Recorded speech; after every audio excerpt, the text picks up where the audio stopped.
HSC ২৭-এর শিক্ষার্থীরা বই কেনার আগে সাবধান, গাইড কেনার আগে সাবধান। এই কথাটা কেন বলছি?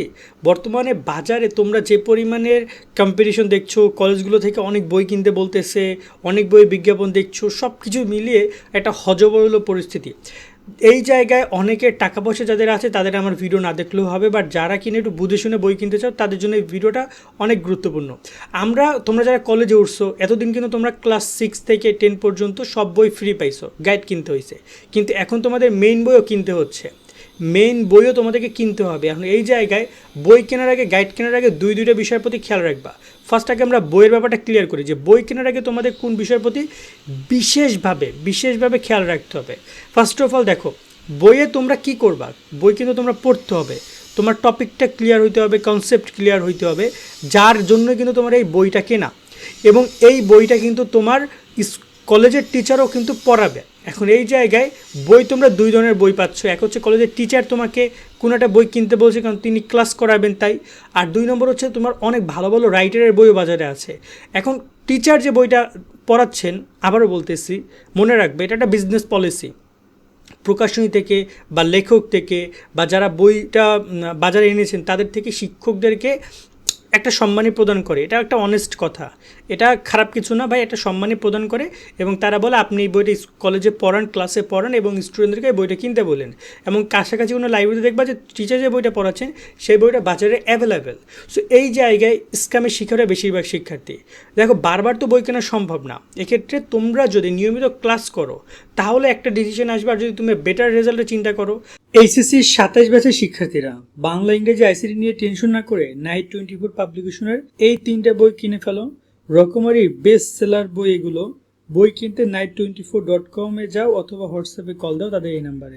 আবারও বলতেছি, বইগুলোর মধ্যে কিন্তু টপিকগুলো সেম থাকবে। সেই জায়গায় তোমার যদি বেস্ট বই কিনতে হয় সেক্ষেত্রে তুমি বুঝে শুনে বেস্ট বই কিনো। টিচার কলেজ থেকে তোমাকে যে বইটা কিনতে বলতেছে যে তোমাকে ওই বইটা কিনতে হবে এমন কোনো কথা নেই। এমন কোনো কথা নেই যে টিচার তোমাকে মেরে ফেলবে বই না কিনলে।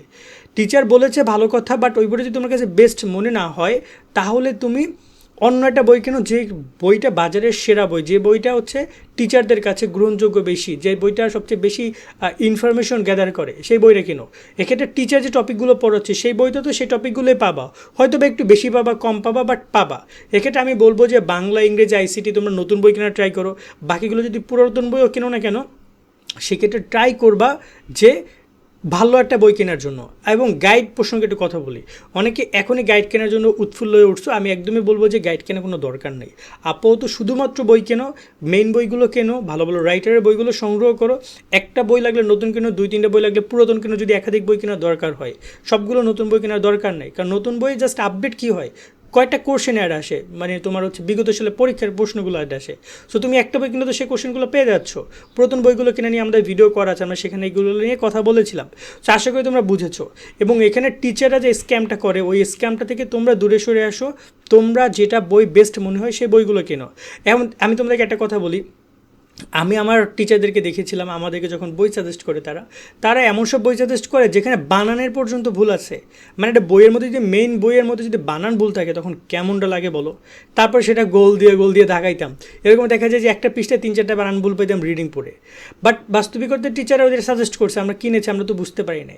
বাট অ্যাট দ্য মোমেন্টে গিয়ে আমাদের সেই লাস্ট পর্যায়ে গিয়ে আবার দেখা যায় বই একটু চেঞ্জ আনতে হচ্ছে, বা পুরাতন বই সংগ্রহ করতে হয়েছে, বা অন্য একজন যদি বই কিন্তু তার কাছ থেকে আমরা সেটা ফটোকপি করে নিতাম, সেখানে অনেক বেশি ডিটেলস ছিল। সো এই বিষয়গুলোর প্রতি খেয়াল রাখবা। লাগলে বই তুমি 2-3-4 দিন পরে কেনো, তোমাকে কেউ মেরে ফেলবে না। কলেজে যাও, সবাই দেখো যে কে কী বই কিনছে, বন্ধুবান্ধব, তাহলে সেখান থেকে তোমার একটা আইডিয়া হইতে পারে। তার সঙ্গে তোমরা বুঝেছো বই কেনার ক্ষেত্রে কোন বিষয়গুলোর প্রতি বিশেষভাবে তোমরা নজর রাখবা। আজকের মতো ভিডিও আমরা এখানে শেষ করছি এই বই কেনার ইনফরমেশনগুলো দেওয়ার মাধ্যমে। সকলে অনেক অনেক ভালো থাকবা। আল্লাহ হাফেজ।